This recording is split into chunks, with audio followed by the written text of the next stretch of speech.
Hello, Raymond fans. We are going live. It is Sunday. We are live talking Everybody Loves Raymond. Hello, everybody in England. Let me plug in the microphone there. That should be a good volume. Hello, everybody. Hello, Gary. Hello, Gil. How am I sounding? Good, I hope. Everything is good. Hello, Paula. I'm going to answer your questions in a little more detail about directing. And today we will take a peek inside of, I know it's backwards, but it's Standard Deviation from September 4th, 1996. This is a bit of a turning point in the series. So we will get into that.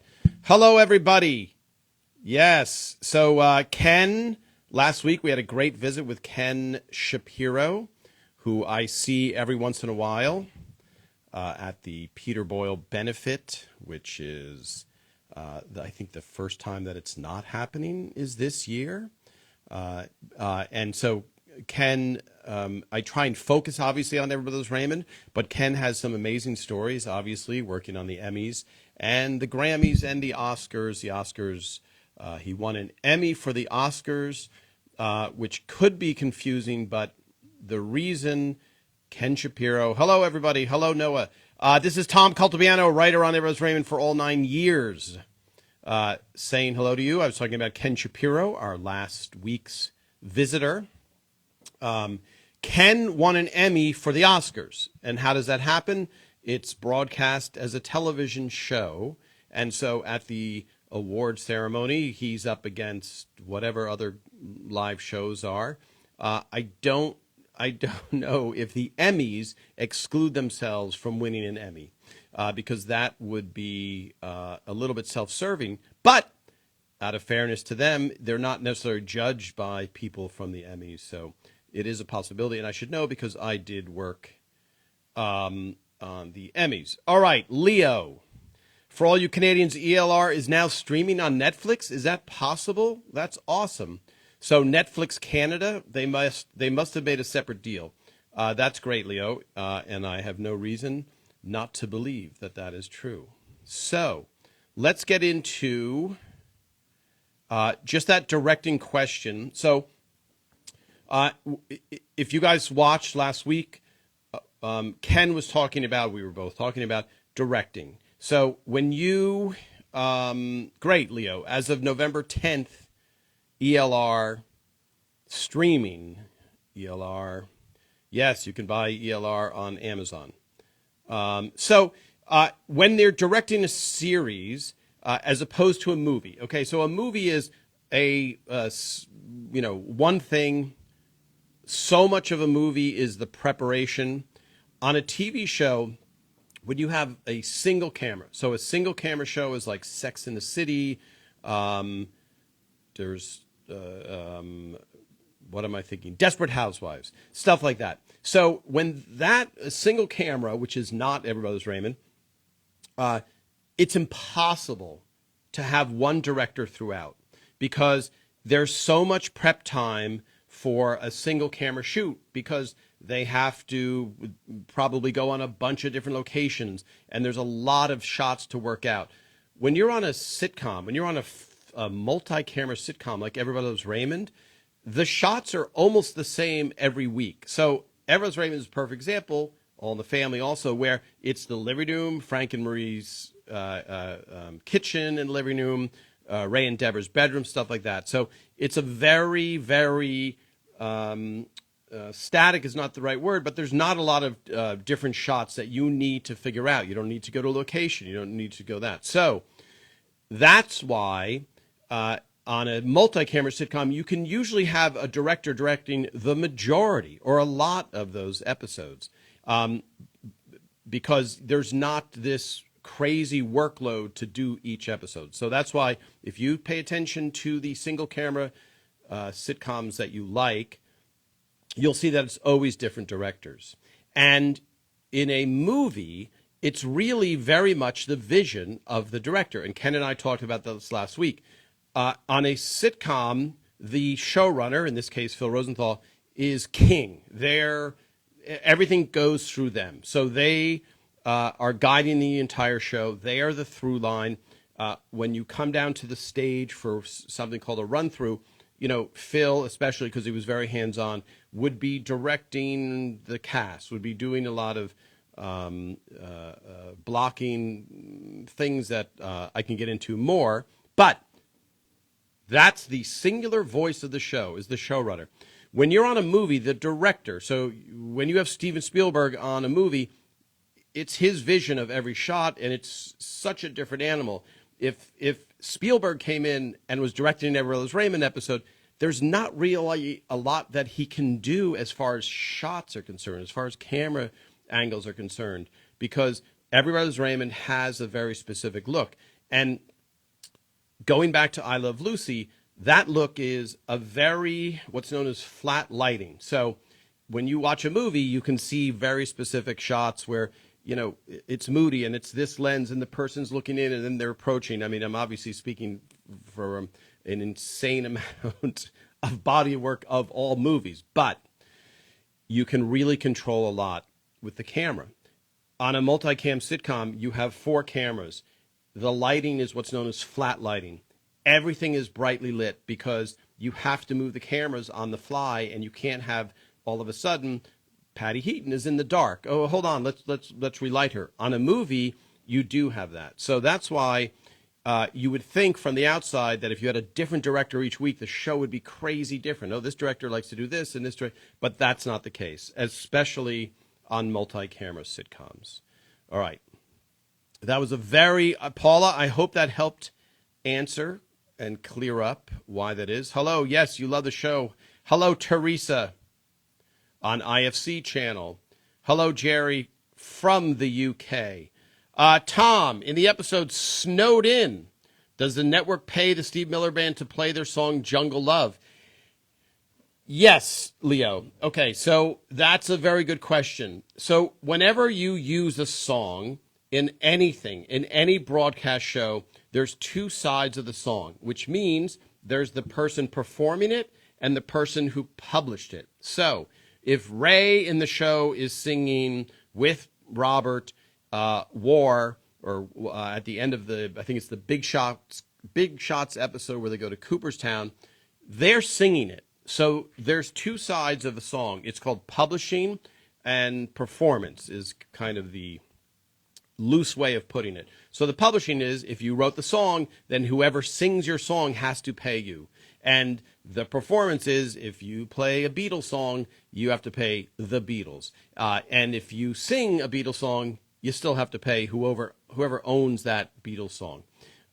So yes, did the network have to pay the Steve Miller Band to play Jungle Love? Yes, and Phil loved that song, and that ended up being the tease, or the main credits after on. So after it was in the episode, it became the main credits. Phil liked the Steve Miller Band. And Steve Miller, by the way, for those of you that don't even know who that is, he is a big rock and roll star that nobody knows what he looks like. He has a bizarre anonymity, and he used to be able to bicycle around the parking lot of people, with people who are going to see him perform, and people wouldn't bother him. Very interesting. Hello, Kendi. Hello, everybody scrolling through. Hello, Kent, United Kingdom. Hello, Lisa there in Kent. Yes, it's in Hollywood. Someone's asking. It is 89 degrees in Hollywood, which I think is about 30 degrees centigrade. I don't know what that is. Snow Day is your favorite episode. Teresa, you were watching the first 6 years yesterday, and both your husband and you knew almost every line. Very good. And that was the first episode that I believe Ken Shapiro directed. And Tony DeSena, who we talked to before on this series, had written the 6-year special. And a lot of famous people. It was great to see so many famous people who you don't necessarily know are watching the show. Yes, Donnell, you need an ELR soundtrack. That's interesting. I'm going to have Rick Murata on, who did the music for Ever's Raymond, and find out what the story is there. Because especially the Italy music, he composed a lot of the Italy music. But let me know what songs particular you are interested in, because that would be a wide spectrum, going from Jungle Love to the beautiful Italian music from the Italy episode. I wanted to talk a little about, it was Doris Roberts' birthday. I think it's November 4th. And I kind of, not that I missed it, but I posted a couple pictures. And Doris was one of the cast members whose birthday fell during the filming year. Now, I think Brad Garrett's in the spring, and we're already wrapped. So I don't think we ever celebrated Brad's birthday. But Patty Ray is, I think, December 21st. And you can see Doris in that one photo I posted. There's a birthday cake being rolled out for her during the table read, and she blows out the cake. But I just wanted to say, Doris was such a great spirit on the show. And this is one thing that, from a screenwriting, from a fan point of view, she's great. But from writing the show, one thing that Phil always said was, really, she drives the show. And it's not that she's the villain, but she is the major opposition to Ray and Deborah. And you really need that. So without Marie in the series, you really don't have a series. So she really drove the entire series, which was, obviously she did it brilliantly, especially when you see all of her Emmys. And I know when Ken was just talking about, someone asked about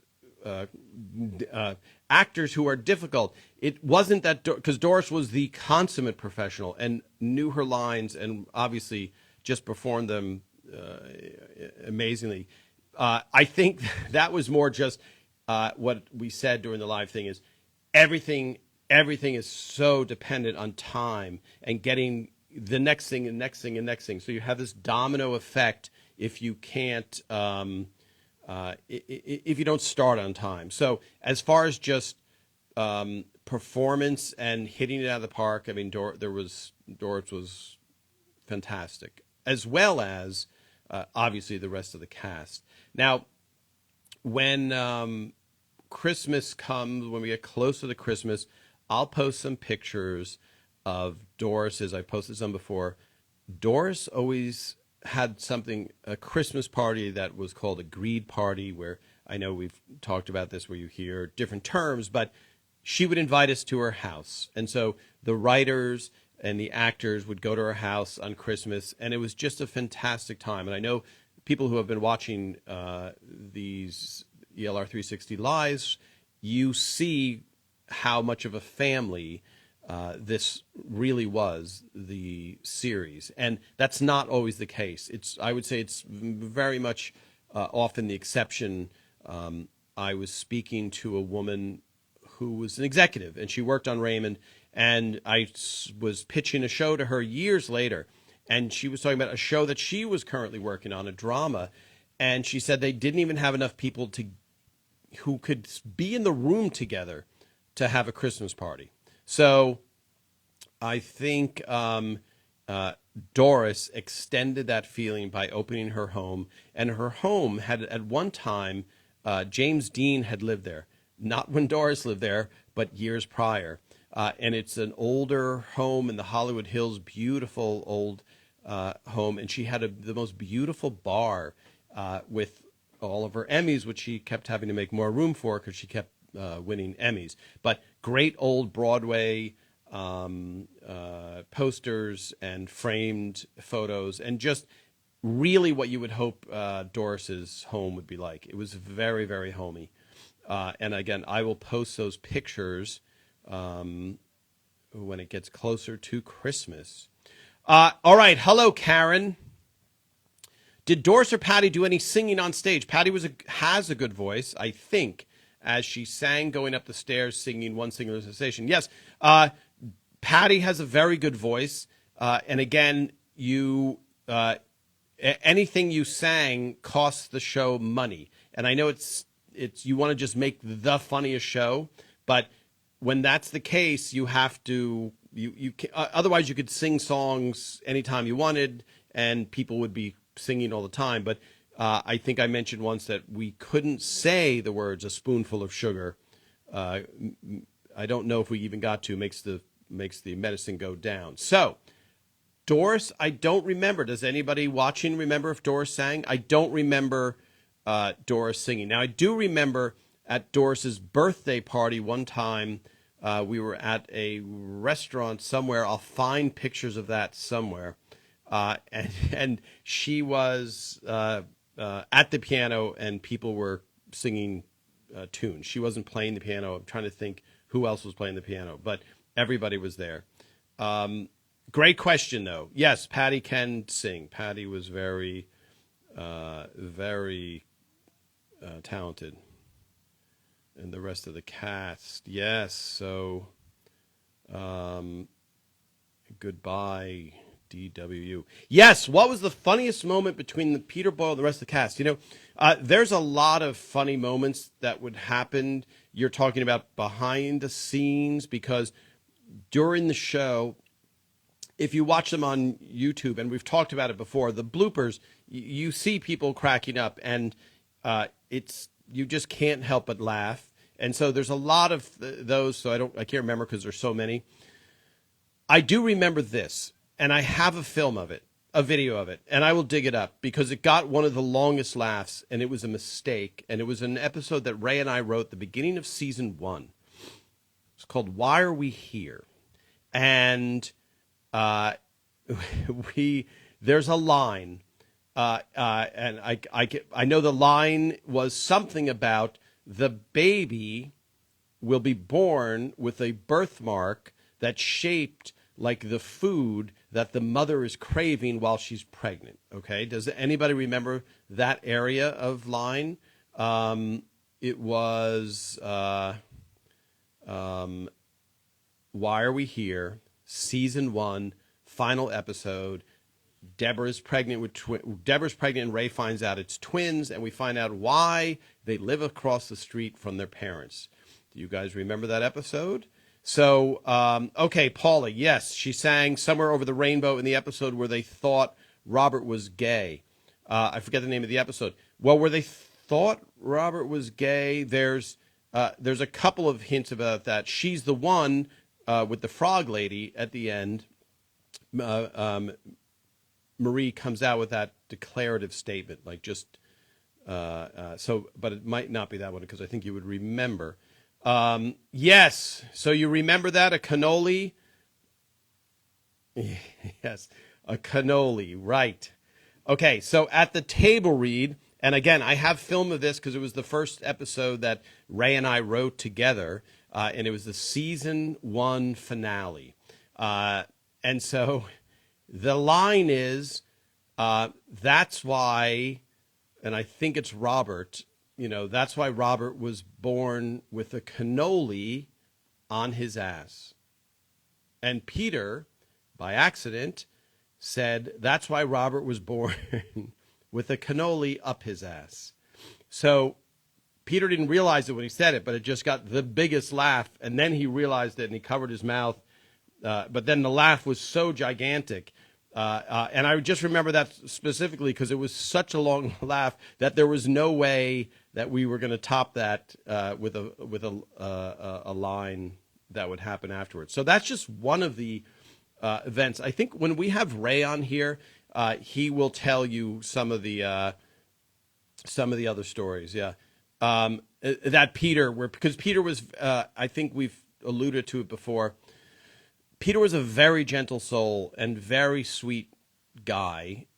So he wasn't, Brad Garrett is one of the funniest human beings on the planet and will sit there and ad lib and do stuff and just was great. And laughing. Peter was funnier. I do remember at one of Doris's Christmas parties, there was a scotch that was going around, and he said,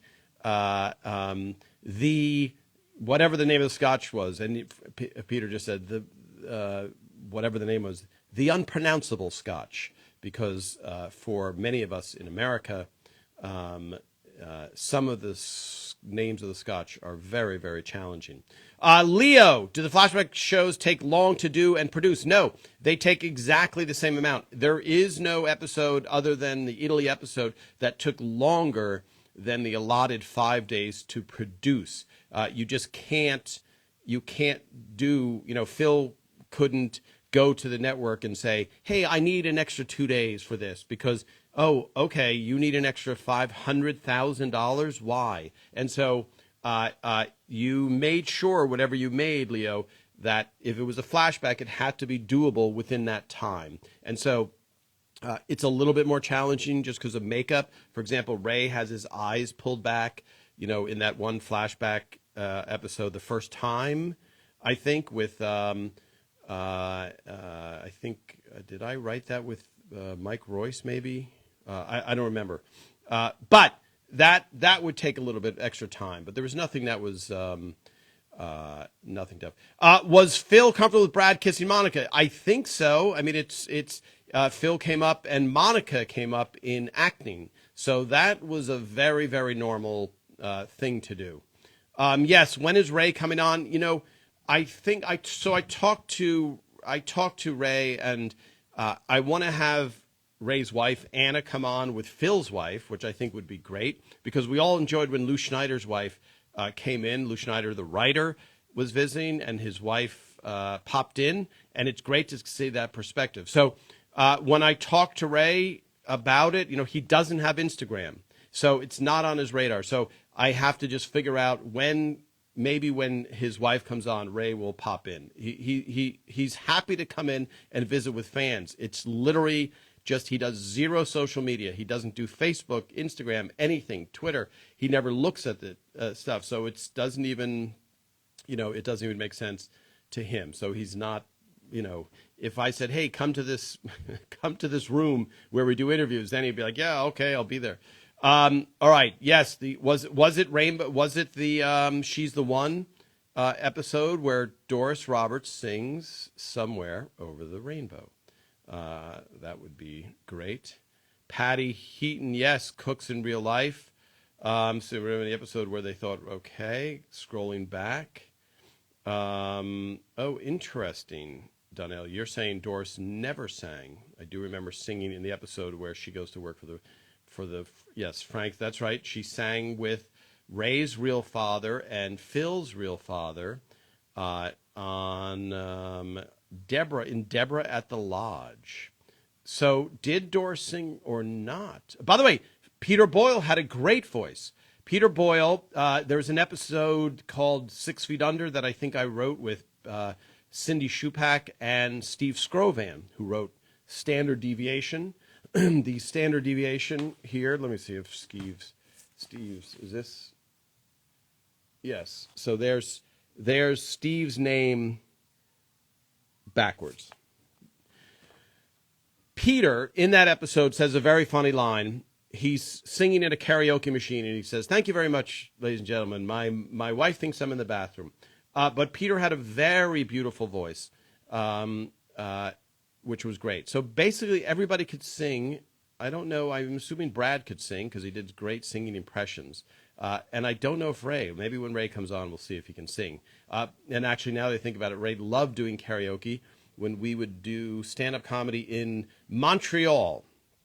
In Montreal, there was a comedy club there called Jimbo's, I believe. And Ray couldn't get enough karaoke back then. And that's a long, long time ago. She was singing while playing the piano during the episode Cruising with Marie. Thank you, Noah. Great. That's great. Okay, scrolling back to this. These are all great questions. Thank you very much, everybody. And when you write a question, I try and answer it briefly, but I know that I'm going to be here every week visiting with you guys, and we will be able to expand on the answers to those questions. So give me a couple of hearts or thumbs up if you'd like to see Anna and Monica together, Ray's wife, Phil's wife, talking together. We know everybody wants to see Ray. We know everyone wants to see Patty, etc. So, all right, great. I will arrange it. I will tell you. Think of your questions for them, for Anna and Monica, and I will make sure that we get them answered. All right, let's take a peek inside standard deviation. Now, standard deviation, again, this is the never before seen wardrobe department copy of standard deviation from season 1. And the reason this is significant, for those of you that don't know the episodes by name, standard deviation was the IQ test episode where Robert has to give an IQ test and we see how the family reacts. Ray and I would watch something called a rough cut, which is the initial cut of the show. There's no color correction. There's no audio correction. It still needs different edits. And we would always watch them every week when they came out because Ray had to give his editing notes. And standard deviation, which I think might have been, is it the 4th episode or 5th episode of the series, was the first time that Ray, when watching it, was, because Ray doesn't get excited about, he's still not sure that Everest Raymond was a great show, although he texts every once in a while with the writers and says he realizes it now. But that's Ray's personality. If you saw The Recovering Pessimist, that's pretty accurate to how Ray is. After watching Standard Deviation Rough Cut, Ray was really excited because it was just a very enjoyable episode. Now, during the filming of the episode, Ray, I think Steve Scrovan and Phil were standing next to each other, and there's a scene where Deborah puts a big bowl of ice cream into Ray's lap. And that laugh during the filming was so long that Phil had to cut it out. Phil had to trim that laugh because when you're watching in person, it's happening for real. When you're watching at home and you hear a laugh that goes forever, it becomes a little bit too much. And so if you're sitting there alone listening to this laugh, you have to trim it a little because also you have to trim it for time. But I believe Phil turned to Steve Scrovan, or Steve, Scrovan turned to Phil and said, basically, we're in very good shape. Like, we're going to make a lot of money, and this is going to be a success, because that laugh told us that the audience was invested. They loved the relationship between Ray and Deborah. They were buying the story. So this really was a pivotal moment, even if it's not in your top 10 of favorite episodes. And there's so many good episodes that I think we often forget them. So let's take a look at and for those of you who've never seen this, these are the wardrobe department makes a script. And again, on Instagram, it's backwards, but that lists all of at the bottom, you can see Ray, Deborah, Marie, Frank, Robert, who is that? Allie, yes. Okay, and Linda and Bernie are in this episode also. Okay, so they make a page, and on every page they staple a Polaroid. So here we go. Here is that looks like Ray in Nemo's 1996. Now, this I've noticed because some people have commented on this. Marie's makeup seems very white. It seems extremely white. And so you see that when we get to her pictures. But she's talking to Ray, and it looks like she has a kabuki mask on. So I will have to talk to Erin and see if maybe she knows why that was the case. So there's Ray. So there it says Ray. It looks like, because it's backwards, scene 1, and I don't know what D3. We'll have to see. All right, so that's Ray. That's all of Ray in that. Now here is Ray C interior. Here we go. There's another one of Ray. And for those of you, again, who haven't seen this before, the wardrobe department has a Polaroid camera hanging from their hip. And they run in and try and be as discreet as possible. So a lot of these photos are not great photos of the actors, but they're priceless for seeing, especially if you remember the show. So there is Ray. that is the... I'm seeing these for the first time also. That was the end of Ray. Okay, Peter. Frank. So Frank must have been in 2 scenes. There's Frank Peter looking very healthy in his classic Frank wardrobe. Oh, and here's the end. I'm with stupid is what that shirt says. So for those of you that saw the episode, you know that I believe that is the tag or the end of the episode. And there's Marie. You can see Doris in the background there. So they must have been backstage waiting to enter for their scene. That's great. That's great to see. Give me some thumbs up if you're enjoying seeing these never before seen. Here is Robert. So it looks like he's standing backstage. That's Ray pointing to him with his thumb. And so at least Robert is looking through. Now, I know Robert was in more than one scene, obviously. Here we go. Scene. There we go. Some good 1990s stoned-washed jeans right there. And Robert's head is truncated, which is not unusual. Okay, here we go.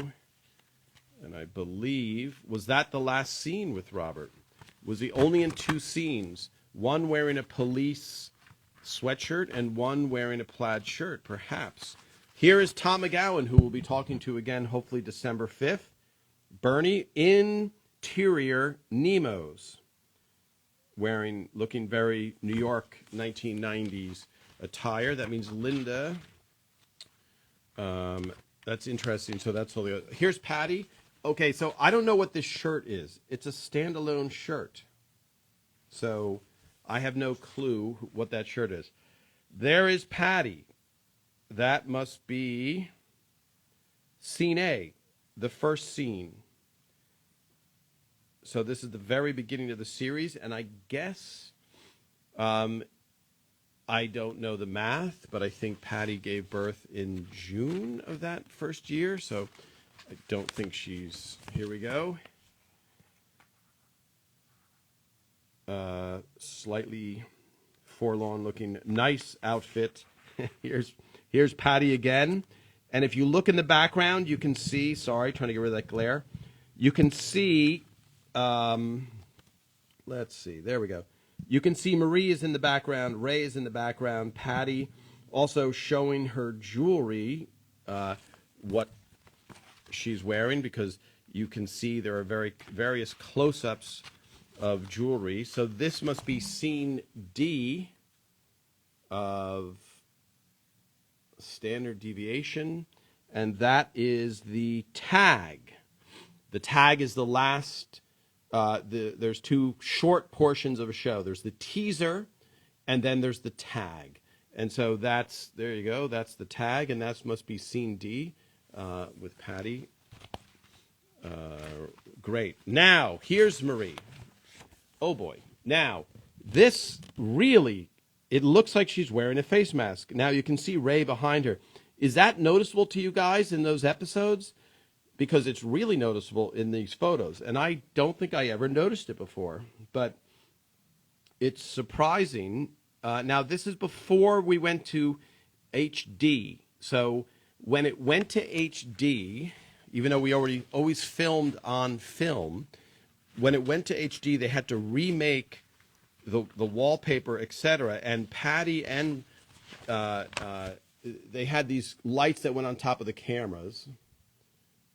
Oh, Doris looking great there, but you can see, yeah, it looks oddly white. Yes, remind me when we have Aaron Kruger back on to ask about that. Of course, Madeline Sweeten. There's Madeline Sweeten. I don't even remember what she did in that episode. And here, in very New York attire, is Maggie Wheeler. Who will be coming on. We just have to figure out a date. There we go. Look at that. Maggie Wheeler, quite the outfit. Not what I would call understated. And let's see. There's 2 pictures, so let's see what's under here. Oh, yes. Sorry, Maggie, not the most flattering angle, but you have to show your jewelry. There we go. So they're saying, would you mind looking up so we can get your necklace, etc. So there you go. Now, here's some extras. And if you notice, on the right is, it might be on the left for you, is Susie. The woman on the end is an actress who went to college, hopefully we'll talk to her, went to college with Phil and Monica at Hofstra University. And standing next to her is Ray's stand-in. The stand-in seems to bring a lot of people confusion, but the stand-in just has to be the same height and complexion of the person they're standing in for. So that is Wolfgang Track, who is Austrian, who has a very heavy German accent. He is thrown in the background of the Nemo's episode. And I don't remember if Susie had a line in that episode. You guys would know better. More extras here. And here, this is, early on, this is Elizabeth Herring waving to the camera. She's Parker's wife. But I guess early on, they just used her in the background of Nemo's. So she also went to college with Phil Rosenthal at Hofstra. All right. I hope you enjoy that. I'm going to take final questions and then wrap it up. When did Ray have a stand-in? So a stand-in is always there. A stand-in, Ray had a stand-in from beginning to end. So there is always a stand-in. So it's not what you would think of as a stunt double. This is a person who, when they're figuring out the lighting on a series, they have they call it the A-team, is the main actors. So they'll come in and they'll rehearse and everything. Then they'll say, okay, bring in the B-team. The B-team comes in and they have to stand there while the lighting crew and the grips figure out where to move the lights and everything like that. So you'll hear the first assistant director go, okay, we're ready, send in the A-team. And then the main actors will come in, etc. So there was always a stand-in all the time. Every single episode of every series ever done has a stand-in. So that, I hope that answers that question. It's for help. Otherwise, you would have Doris Roberts standing there for 3 hours while they're trying to figure out the lighting, and it just doesn't make sense. The boys always well dressed. Yes, so I missed a lot of questions. Let me scroll back here. Yes. Was it Patty's idea to grow her hair after season 1? I assume so. That's a great question. Remind me when Patty comes on. We will ask her that. Yes, R.I.P. Peter Boyle, of course. Yes, thank you for the screen just a couple of days ago. Yes, great. Did they shoot the ice cream scene twice? The ice cream scene is the throwing of the ice cream. I think they only shot that once, as far as I know. Who is doing all the writing in the script? Sorry, Leo, which script? On the script that I just held up, that's probably Ashley Steuer is her name. She was there from the beginning, or Simon Took was his name. So that's the wardrobe department. If that's what you're talking about, the handwritten letters under everything. Yeah, we'll find out when we have Ashley on there. Patty with the ice cream. Oh, okay. Sorry, I'm thinking of another episode. Yeah, the ice cream on the lap. I think they might have shot that twice. So they would have had the wardrobe change, etc. But I'm not sure. But generally, as I've said before, you always have to do it twice in case something happens to the film, and then you are in trouble, because if the film department says, hey, there's a big scratch, there's a big scratch, can you get the whole cast together and have them look the same? So you almost always shoot it. So my guess is yes, we did shoot that twice. The art on the refrigerator was a lot of the kids from the show did it, and I think Patty's kids maybe did it. And yes, Brad came on, Kathy. Will you have Patty and Brad on since they're on Instagram? Yes, Brad was on already, and I actually did it from Ray's house, and that's why when Ray came in, if you scroll back, you'll see it. And Ray came in the room and said, "Who are you talking to?" What? He was very confused. So yes. And Patty, I talked to Patty. We just have to figure out. I want to have Patty and her husband, David Hunt, on at the same time. So we just have to figure out the time. Let's see. Makeup with high levels of SPF will cause a flash when photographed. That might be it. Interesting. We will find out for sure what Aaron Kruger says about that. I'm sure the twins were called Matthew and Jeffrey. Yeah, the names changed from the real Matthew and Greg to, let me see, Jeffrey, yes, and yes, her face is really white. Maybe the flash on the Polaroid camera. That's possible, but in general, I think they tried to shoot without flash, it might be. It just, does anybody notice Marie looking really white in those episodes as broadcasts? I'm very interested to do it. All right. So Patty's question. Yes, thank you so much. Let me see. Last few questions here. And then I will see you next week with a guest, which is always fun. Yes, 2 takes. So who wrote the episode where Robert joined the cult? Was it inspired by a personal experience? I don't think it was a personal experience. I think that might have been Jeremy Stevens and Phil, but I'm not sure. But the whole idea was to try and figure out what was a big thing that could cause Marie and Deborah to speak again. So I don't think anybody in the writer's room had any experience with a cult per se. It was, what is the device that would make them fearful enough that they felt like they had to inspire them to talk again.